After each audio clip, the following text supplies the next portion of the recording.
예, 반갑습니다. 방금 소개받은 키사이트의 이광열입니다. 오늘 제가 45분 동안 좀 생각보다 좀 짧은 시간인데요. 좀 많은 내용을 준비했습니다.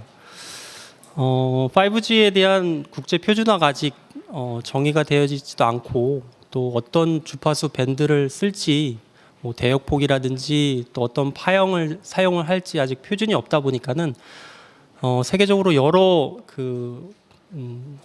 제조사라든지 뭐 사업자라든지 다양한 형태의 리서치와 개발을 현재 진행을 하고 있습니다. 그러다 보니까는 여러 신호들을 만들고 분석하는 이런 테스트 베드에 대한 유연성이 부각이 되어졌고요.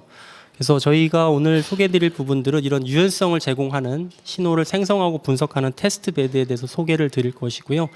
더불어서 밀리미터 웨이브와 또 와이드밴드를 제공하는 장비다 보니까는 시스템에 대한 캘 요구가 또 대두가 되고 있습니다. 그래서 가능하면은 계측기에서는 적은 불안 요소, 에러를 제공을 함으로 인해서 그 장비를 이용을 해서 여러분들이 개발하시고 측정을 하셔야 될 DUT의 순수한 퍼포먼스를 측정할 수 있는 솔루션도 더불어서 소개를 드리겠습니다.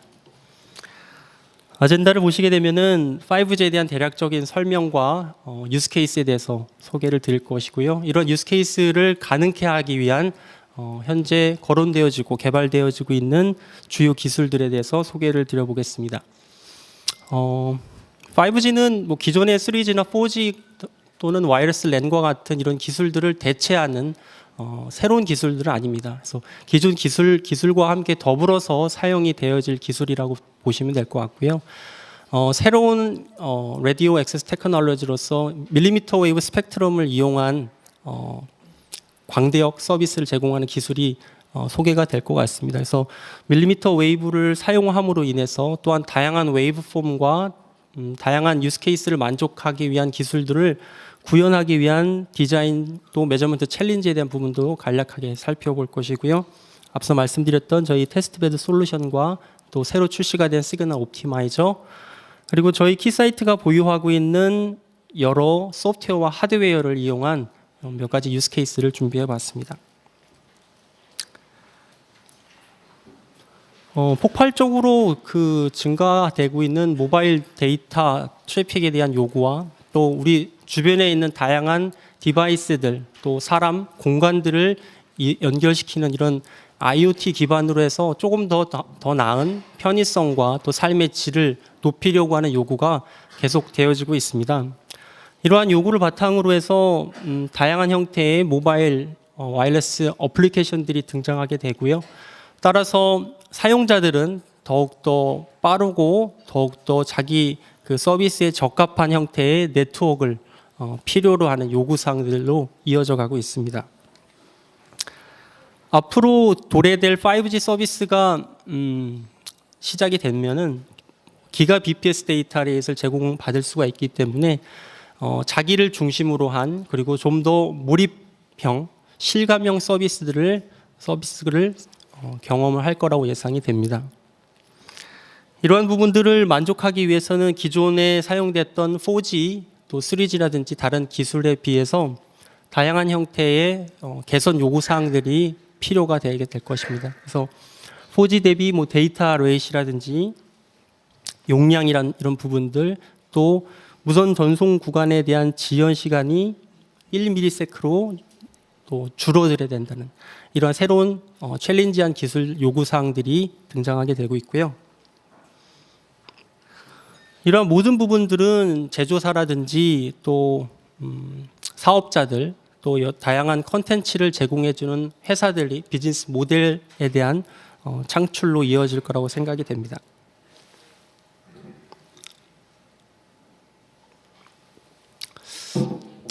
어, 5G는 ITU 산하, ITU 아래 워킹 파티 5D라는 곳에서 국제 표준을 작업 중에 있습니다. 그래서 작년 6월 회의 때 IMT에 대한 5G에 대한 공식 명칭을 IMT 2020이라고 명명을 했고요. 그리고 그때 이제 5G에 대한 비전을 발표했습니다. 거기 안에는 8가지의 KPI와 또 3가지의 5G를 대표하는 유스 케이스를 정의가 되어져 있는데요. 여기에서 말하는 이제 정의되어져 있는 5G 기술은 기존 4G 대비 보시는 것처럼 여기 검은색으로 되어 있는 게 기존에 이제 저희가 사용하고 있던 LTE, IMT 어드밴스드고요.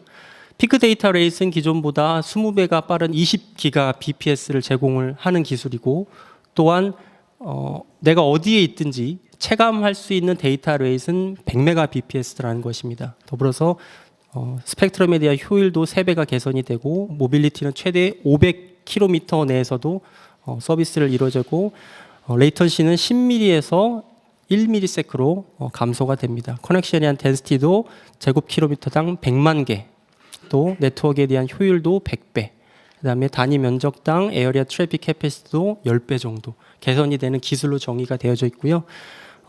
이러한 기술들을 바탕으로 해서 세 가지의 유스 케이스를 함께 정의를 해놨습니다. 그래서 이 세 가지가 향후 5G 서비스가 이루어졌을 때 주요한 서비스가 시나리오라고 생각이 됩니다. 앞서서 호아킨 씨께서 발표해 주신 내용과 같은 슬라이드입니다. 그래서 보시는 것처럼 EMBB 같은 경우는 대용량 실감형 서비스를 제공할 거로 생각이 되고요. MMTC 같은 경우는 IoT 기반으로 해서 다양한 디바이스와 센서를 이용해서 빅데이터를 얻고 거기서 다양한 또 컨텐츠와 정보를 추출하는 기술들 서비스가 될 것이고요. URLL 같은 경우에는 안전이 우선이 되는 보시는 것처럼 로봇 기반의 수술이라든지 재난 재해 때 원격 지원을 이용해 가지고 어떤 도움을 받는다든지 아니면 이런 자율주행 자동차를 제어하는 서비스들이 이 카테고리에 포함이 된다라고 생각이 됩니다. 예. 일정은 앞서서 뭐 보셨을 거라고 생각이 됩니다만은 좀 다른 부분들은 저희 나라는 이제 2018년 평창 동계올림픽에서 5G 시범 서비스를 할 계획입니다. 28기가 주파수 대역을 이용을 해서 평창과 또 서울 일부 지역에 시범 서비스를 할 계획이고요. 공교롭게도 보시는 것처럼 2020년에는 동경에서 하계올림픽이, 2022년에는 북경에서 또 동계올림픽이 예정되어 있습니다. 그래서 동북아시아 3개국이 빅 스포츠 이벤트를 좀 연속적으로 준비를 하고 있고요. 요 이벤트를 통해서 어떤 5G에 대한 기술들을 표현하고 시연하는 중요한 또 장이 될 거라고 예상이 됩니다. 최근에는 버라이즌에서 최근은 아니죠. 2017년 픽스드 형태의 5G 서비스를 세계 최초로 시범 서비스를 하겠다라는 또 공표도 있었고요. 앞서 이제 5G에 대한 이동통신 기술은 ITU-R 워킹 파티 5D에서 작업을 한다라고 말씀을 드렸고요. 그거 외에 별도로 주파수에 대한 규격은 세계 전파통신회의에서 정의가 됩니다. 작년에 있었던 WRC 15에서는 빌로우 6기가에 대한 주파수 정의가 있었고요. 더불어서 19년도에 있을 회의 때 과연 어떠한 밀리미터 웨이브 주파수 대역을 선택을 해서 쓸 건지에 대해서 논의가 있었고요. 그래서 총 11개의 밴드가 후보 주파수군으로 설정이 됐습니다. 그래서 24기가서부터 86기가까지의 다양한 밴드가 구성이 되어져 있고요. 안타깝게도 저희 나라에서 그동안 많이 시험을 하고 테스트했던 28기가는 이게 좀 빠져 있습니다. 그래서 버라이즌과 미국과 저희 나라, 일본이 지금 28기가를 가지고 많이 테스트를 하고 있는 상황입니다.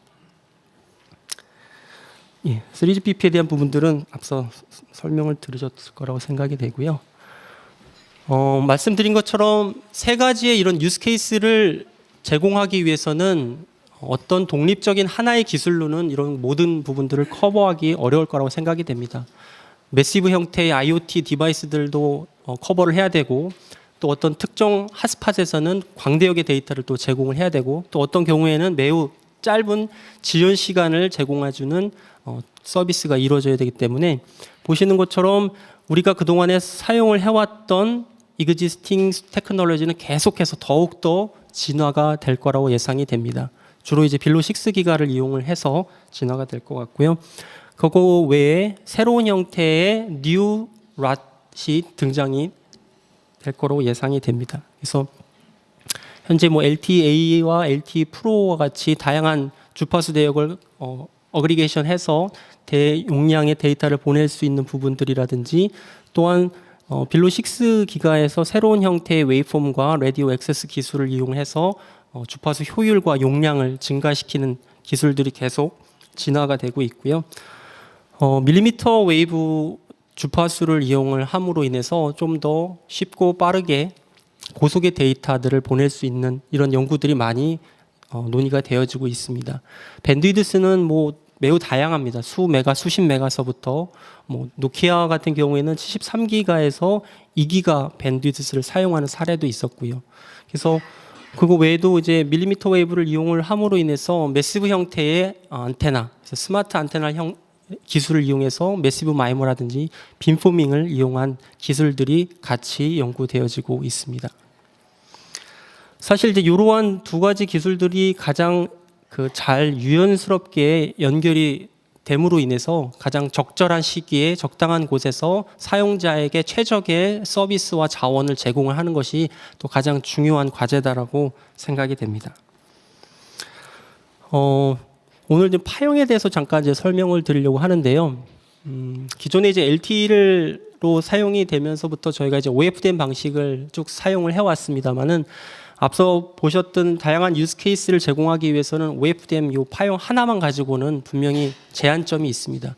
멀티패스 페이딩에 강점이 있고 FFT 기반으로 신호 처리를 하다 보니까는 여러 가지 마이모 구현이라든지 이런 장점이 있습니다만 분명히 제한점이 분명히 있습니다. 그래서 PAPR이 높거나 또 사이드 로브가 높거나 CP를 사용함으로 인해서 효율이 좋지 않게 되죠. 그래서 최적의 필요한 웨이폼들과 또한 그때마다 자원을 조금 더 효율적으로 사용할 수 있는 멀티플렉싱 스킴도 계속해서 연구가 되어지고 있습니다. 그래서 그 부분들을 좀 더 보시게 되면은 요 웨이폼과 또 모듈레이션 포맷, 멀티플 액세스 기술과 듀플렉스는 뭐 공이 6기가 언더와 또 6기가 이상의 다 같이 논의가 되어지고 있고 연구가 되어지고 있습니다. 보시는 거는 주로 저희가 많이 이제 FDD나 TDD에 익숙합니다만은 여기 보시는 풀 듀플렉스라는 방식으로 인해서 같은 시간에 같은 주파수를 이용해서 신호를 보내겠다라는 겁니다. 이론적으로는 주파수 효율이나 자원 효율이 이제 2배가 올라가게 되지만은 이걸 이제 구현하는 부분에서 매우 큰 부담입니다. 자기가 쏜 게 분명히 자기한테 돌아오지만은 이거를 RF적으로 또 베이스밴드적으로 신호 처리를 해서 캔슬레이션하고 자원을 더 효율적으로 쓰겠다는 이런 개념의 기술들이 실제 꽤 많이 진행이 되어지고 있습니다. 웨이폼도 보시게 되면은 싱글 캐리어를 사용할 수도 있고요. 기존에 사용했던 OFDM 기반의 다양한 형태의 필터를 이용을 해서 기존 LTE 웨이폼이 가고 있었던 어떤 문제점들과 또 단점들을 보완하는 웨이폼들이 출시가 되고 있고요. OFDMA 외에도 그 외에 다양한 멀티플 액세스 기술들이 연구가 되어지고 있습니다. 최근에 이제 도코모에서는 이런 노마 기술을 빌로 6기가에 적용을 해서 기존 OFDMA보다 더 많은 주파수 효율을 얻었다라는 이런 결과도 나오고 있고요. 그래서 첫 번째 보시는 요 이제 CP 베이스드 OFDM 방식이 우리가 그동안에 사용했던 LTE에서 사용했던 겁니다. 그래서 각각의 여러 개의 이제 부반송파가 있지만은 하나의 필터를 이용해서 풀밴드로 신호 처리를 하게 됐습니다. 그래서 각각 서브 캐리어가 갖고 있는 이 사이드 밴드가 몰리다 보니까는 옆에 인접 채널에 그만큼 또 간섭을 많이 주게 되고 CP를 이용을 함으로 인해서 그만큼 가드 밴드를 이용을 하게 됩니다. 그로 인해서 스펙트럼에 대한 효율도 떨어지게 되죠. 그래서 그런 부분들을 개선하기 위한 캔디데이트 웨이폼으로 가장 지금 활발하게 연구가 되어지고 있는 게 이제 FBMC와 UFMC라는 웨이폼입니다. 그래서 뭐 유럽이나 중국 쪽에서 많이 연구가 되어지고 있고요. 개념은 이렇습니다. 각각 그 서브 캐리어마다 필터를 치는 겁니다. 그래서 사이드 로브를 줄이게 되고 그로 인해서 인터 캐리어 인터피어런스가 발생할 수 있지 않도록 하고 이제 CP를 이제 사용하지 않음으로 인해서 효율도 개선하게 되고 사이드 로브도 떨어뜨리게 되는. 물론 이런 장점이 있습니다만은 필터를 다 쓰다 보니까는 필터가 너무 많아지는 거죠. 응답 특성과 지연 시간이 분명히 생기게 되고 또 이러한 부분들을 회로적으로 구현하고 또 신호 처리하는데 시간이 많이 걸리고 또 복잡한 또 문제가 생기게 됩니다. 유니버셜 필터 같은 경우는 그거에 대한 어떤 중간 정도라고 보시면 될 것 같습니다. 그래서 각각 서브 캐리어가 아니고 서브 밴드별로 필터를 사용을 하게 됩니다. 그래서 CP도 사용하지 않고 효율도 늘리고 사이드 로브에 대한 특성도 개선할 수가 있는 것입니다. 그래서 이렇게 보시게 되면은 이렇게 주황색으로 이제 보셨던 게 기존의 이제 OFDM 스펙트럼입니다. 보시는 것처럼 신호대 잡음비가 이제 썩 좋지 않습니다. 그래서 요거를 이제 FBMC를 이용해서 필터를 치게 되면은 훨씬 더 사이드 로브가 떨어지고 스커트 특성이 매우 샤프하게 떨어지게 됩니다. 멀티플 액세스 기술은 최대한 이제 유연한 주파수나 시간, 코드 도메인, 공간 이런 부분들을 이용을 해서 더 효율적으로 자원 할당을 하기 위한 이제 기술이죠. 그래서 아마 이제 밀리미터 웨이브를 사용하는 뉴 랏은 여전히 OFDMA를 이제 사용할 것 같고요. 빌로우 6기가에서는 노마와 SCMA라는 이런 새로운 형태의 MA 기술을 사용할 거라고 예상이 됩니다.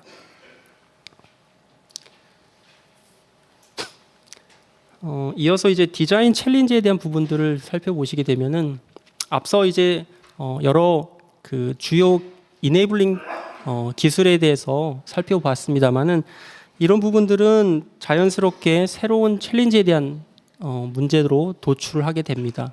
저희가 그동안에 익숙하지 않았던 광대역 밴드위드스와 또 높은 주파수를 이제 다뤄야 되는 거죠. 기존의 3G에서 4G로 올라오면서 사실 크게 달라졌던 부분들은 웨이브폼이 바뀌었다는 부분들, 모듈레이션이 좀 더 복잡해졌다는 부분들이었습니다. 주파수 대역도 거의 뭐 900메가, 뭐 1.8기가, 2기가였었고요.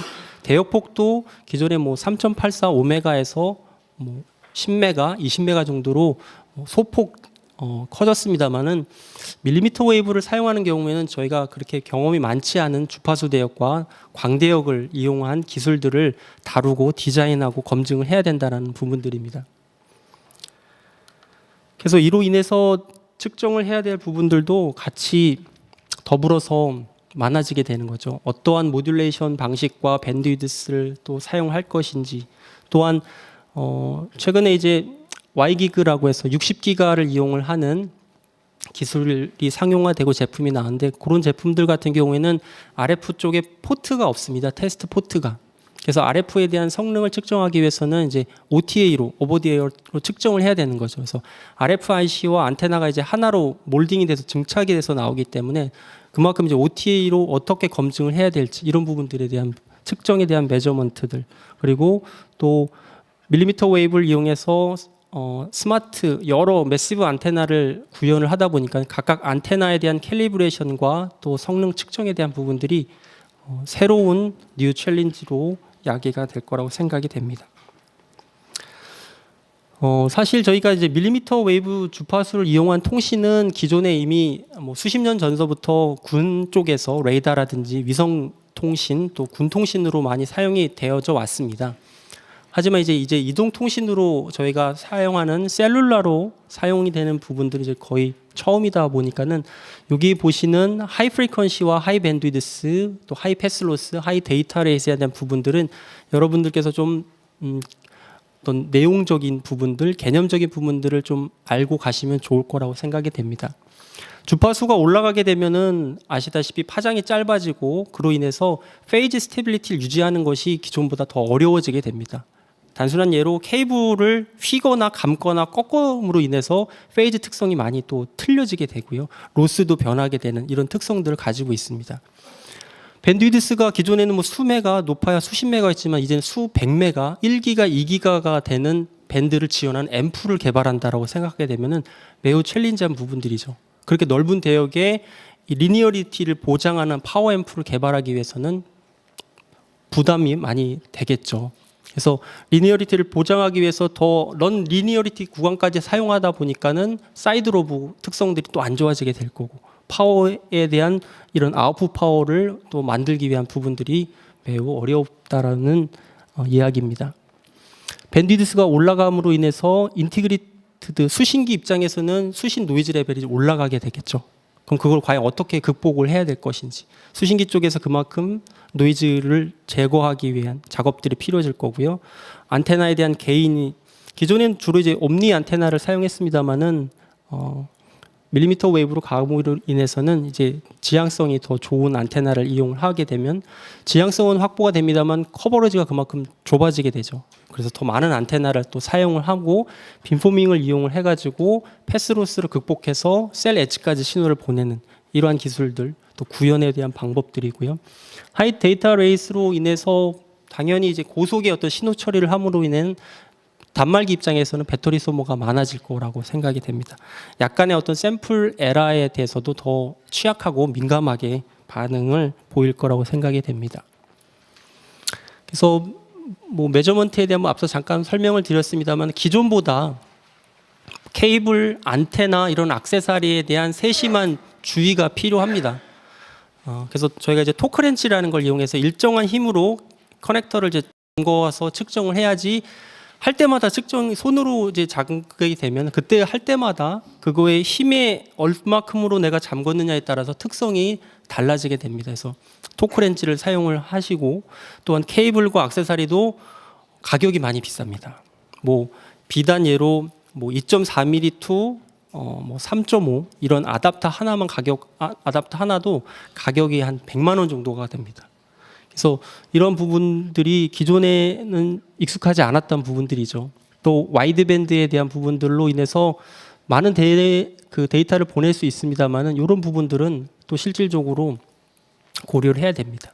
저희 계측기도 아이디어란 장비가 아니기 때문에 분명히 에러가 있습니다. 그래서 여러분들이 측정하시고 검증하셔야 될 이 DUT에 대한 성능을 측정하실 때는 반드시 계측기가 가지고 있는 어떤 에러가 얼마큼 있고 또 불안 요소가 어느 정도인지 이걸 제거할 수 있는지 제거할 수 있는 방법은 무엇인지도 고민을 하셔야 되고 저희가 그런 부분들을 여러분들께 제안을 해드리고 또 같이 고민을 하고 지원을 하고 있습니다. 이런 부분들이 이제 그 새롭게 등장하는 부분들입니다. 밀리미터 웨이브와 또 수백 메가에서 기가 대역의 밴드위스를 사용을 하는 DUT들을 여러분들이 개발하시고 검증하실 때는 예를 들어서 신호 발생기에서 이렇게 플랫한 신호를 만들었습니다만은 중간에 필터라든지 아답터라든지 케이블에 의해서 신호가 이제 왜곡이 될 수가 있죠. 그럼 결과적으로 DUT에 임가되는 신호는 파형이 플래티니스가 왜곡이 된 신호가 들어가게 될 것입니다. 이렇게 해서 이 DUT에 대한 성능을 측정을 했다라고 하게 되면은 이거는 순수한 DUT가 가지고 있는 성능을 측정했다라고 보기가 이제 어렵다라는 거죠. 그래서 요 단에 DUT에 인가되는 요 단까지 캘리브레이션이 필요하다는 것입니다. 그래서 이 부분을 보상하기 위한 반대 신호를 저희가 미리 프리 디스토디된 신호들을 만들어서 보냄으로 인해서 결과적으로 이 DUT에는 이렇게 캐리된 플랫한 신호를 인가를 함으로 인해서 DUT의 온전한 성능을 측정하실 수 있도록 제공을 해야 되고 또 필요하다라는 것입니다.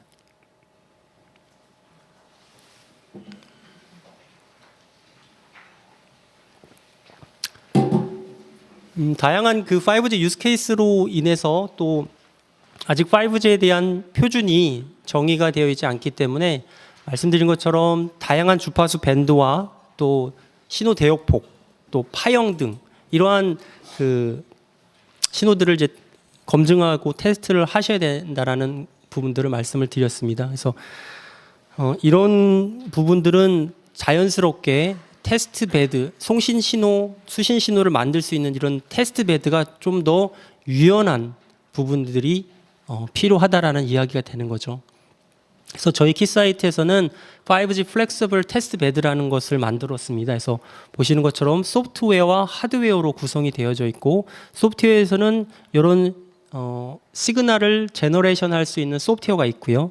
여기서 만든 웨이폼을 물리적인 신호로 만들기 위해서 이런 하드웨어에 다운로드를 하게 됩니다. 그래서 M8190A는 임의파형 발생기로서 광대역 신호를 만들어낼 수가 있고요. 여기서는 베이스밴드 IQ 신호를 만들고 요 PSG에다가 보내서 여기서는 IQ 모듈레이터를 하고 업 컨버전을 해서 원하는 신호로 제공을 하게 됩니다. 그래서 DUT를 거쳐서 나온 신호는 저희 키사이트가 가지고 있는 다양한 장비에 인가를 해서 분석을 할 수가 있습니다. 그래서 여러분들이 사용하시는 주파수의 범위와 또 신호의 밴드에 따라서 이런 수신 장비들이 달라지게 될 것이고요.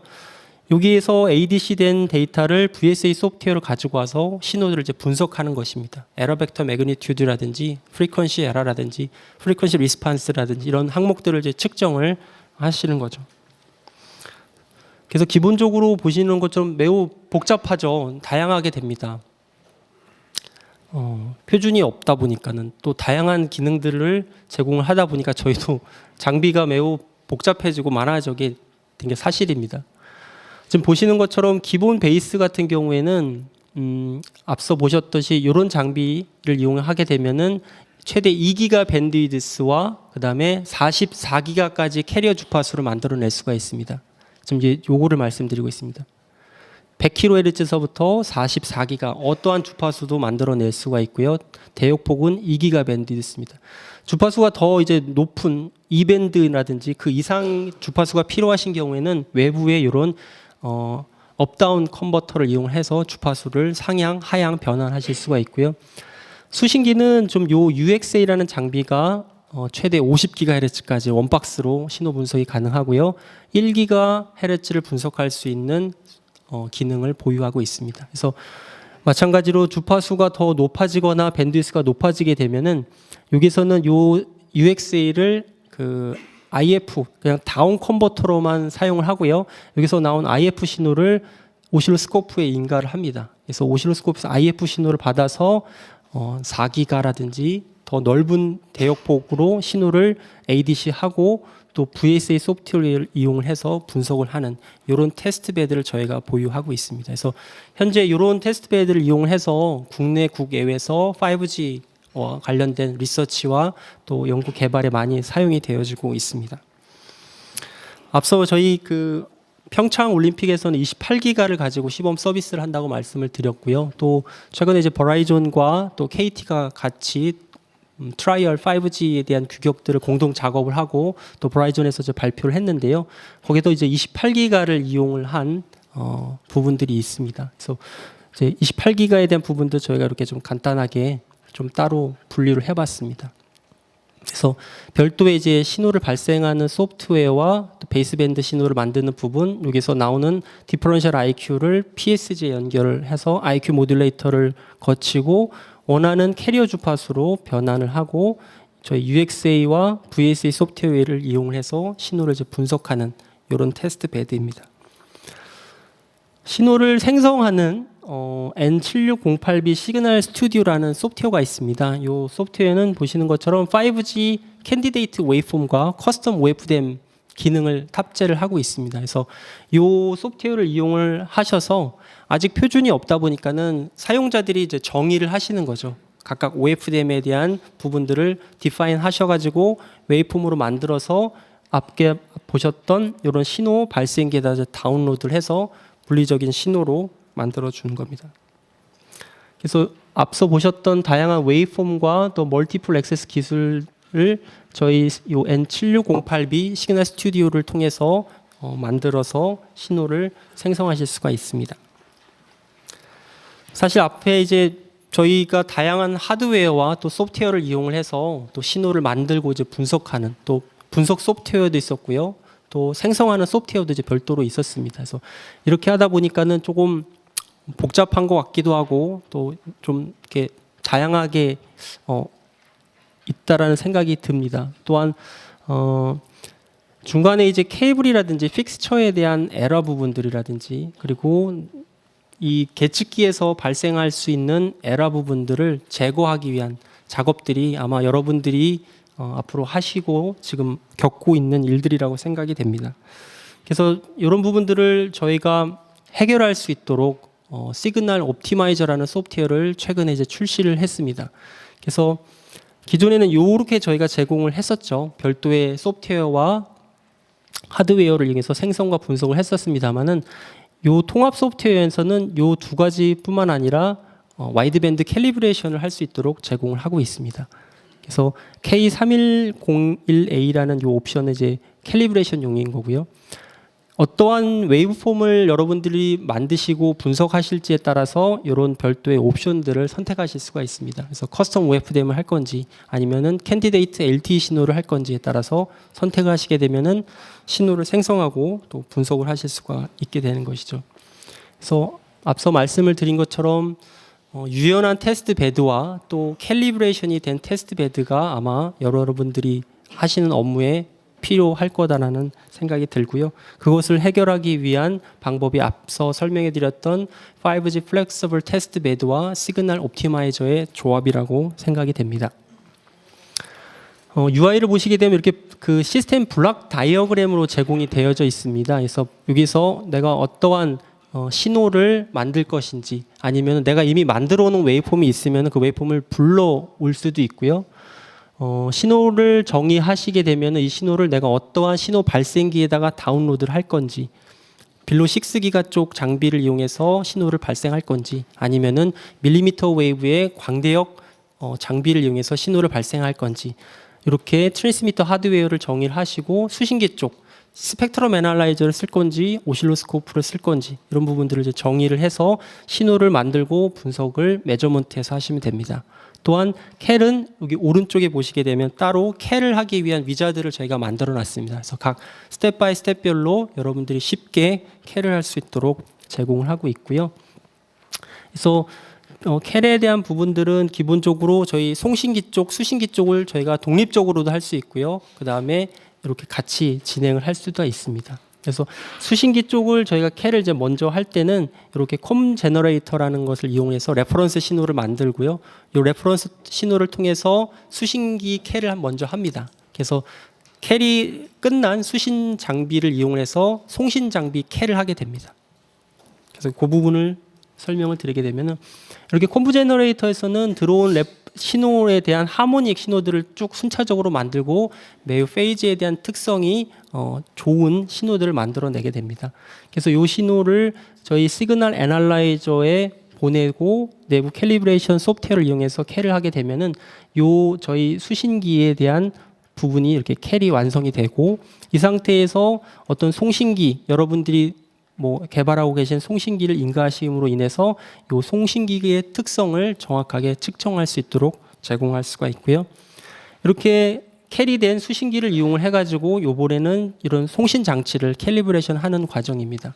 그래서 저희 장비도 이렇게 플래티니스가 약간 문제가 있을 수 있고요. 픽스처에 대한 부분들 같이 적용이 되게 되면은 이 부분에 그것이 반영이 되게 되겠죠. 그래서 그거를 다시 갖고 와서 저희가 이 캘을 하기 위한 레퍼런스 트레이닝 시퀀스 시그널이 있습니다. 그 시그널과 피드백돼서 돌아온 신호를 이제 비교해서 페이즈와 앰플리티에 대한 채널 임펄스 리스판스 그 다음에 IQ의 임밸런스 값들을 파라미터로 추출해서 따로 이제 코이피셜 파일로 저장을 하게 됩니다. 그래서 그 파일을 기반으로 해서 다시 웨이폼을 다운로드하게 되므로 송신기 쪽 캘을 마치게 되는 거죠. 그래서 이렇게 송신기 쪽 캘이 되면은 이렇게 안정적이고 또 깨끗한 소스를 가지고 여러분들의 수신기 DUT를 검증해 보실 수가 있습니다. 이렇게 이제 송신기와 수신기가 다 캐리된 상태에서 DUT에 대한 성능을 검증해 볼 수 있다라는 구성입니다.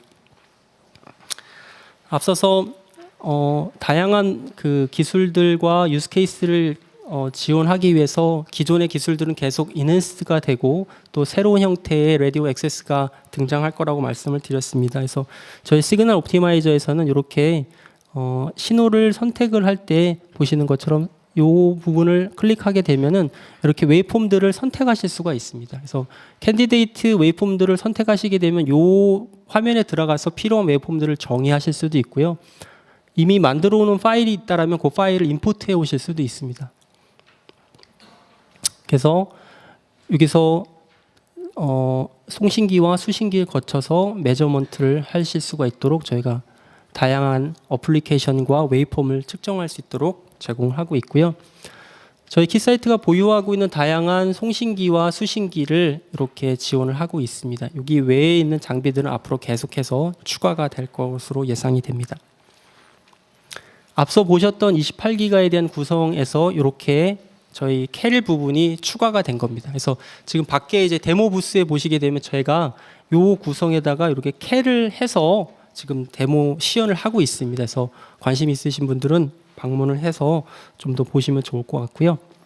그거 외에도 저희가 다양한 레퍼런스 솔루션과 테스트베드를 가지고 있습니다만은 이렇게 2밴드 60에서 90기가를 이용을 하는 솔루션, 그리고 5기가까지 신호를 분석할 수 있는 솔루션도 이렇게 출시가 되었습니다. 그래서 이런 부분들은 뭐 어떠한 주파수 밴드가 될지 모르기 때문에 저희는 이렇게 확장할 수 있도록 유연한 테스트베드를 좀 보유하고 있습니다. 몇 가지 케이스 스터디를 보실 텐데요. 첫 번째 보실 요 케이스 스터디는 저희 시스템 뷰라는 소프트웨어를 이용을 해서 FBMC 웨이폼과 또 기존에 사용하고 있는 LTE 신호를 만들어서 콤바인 한 겁니다. 그래서 요 만든 웨이폼을 이미파형 발생기에 다운로드해서 스펙트럼과 VSA 소프트웨어를 이용해서 본 건데요.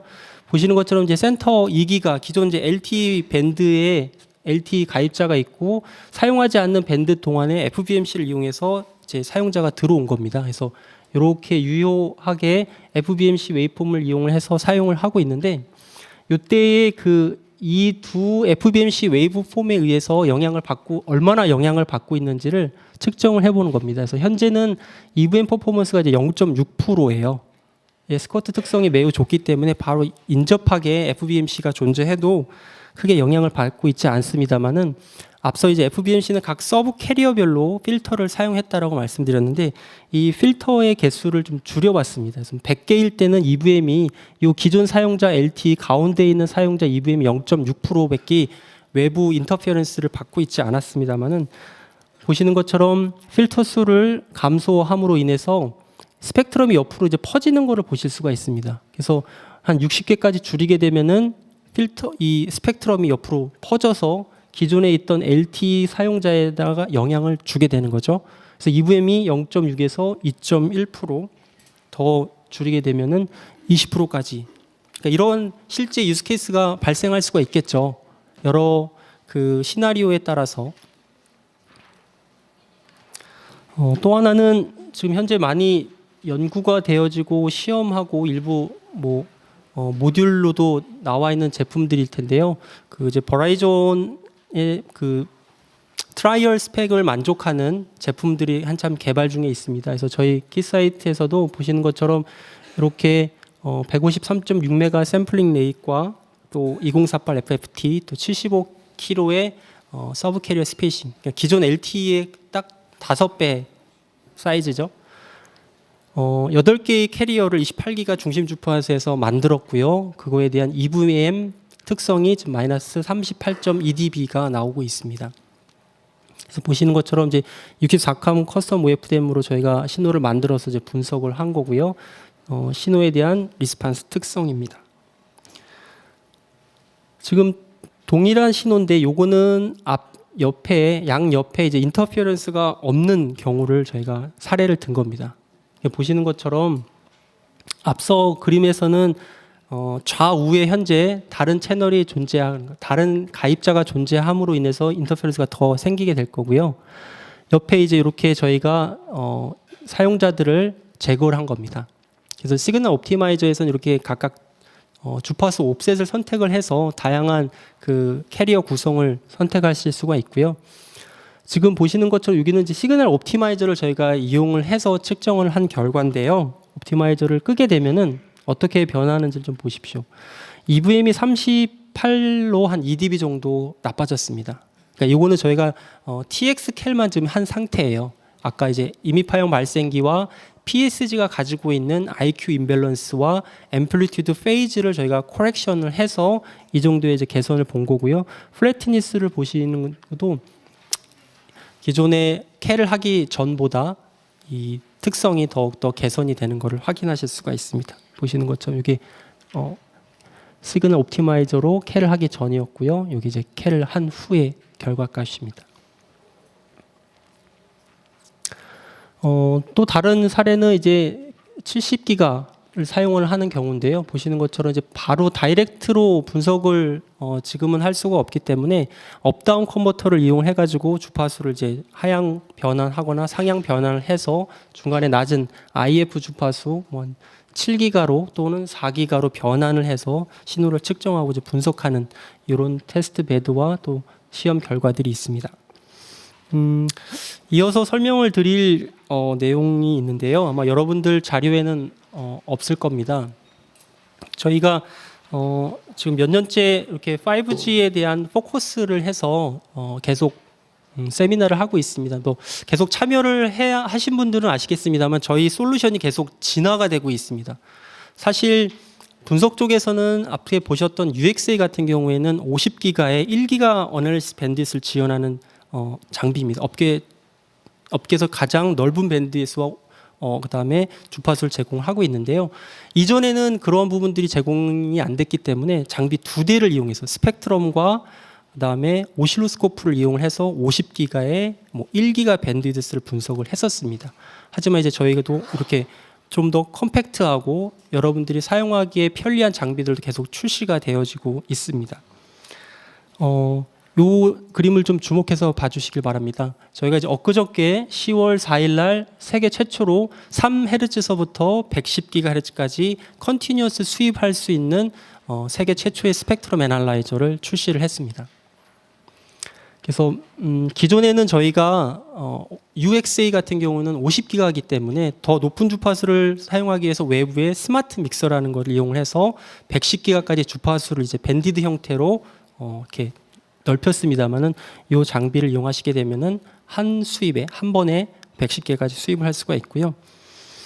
몇 가지 특징들을 소개해 드리면은 이 장비를 IF 다운 컨버터로 이용을 해서 여기서 나온 IF 신호와 별도의 오실로스코프를 이용하시게 되면은 5GHz의 밴드위스를 분석하실 수가 있습니다.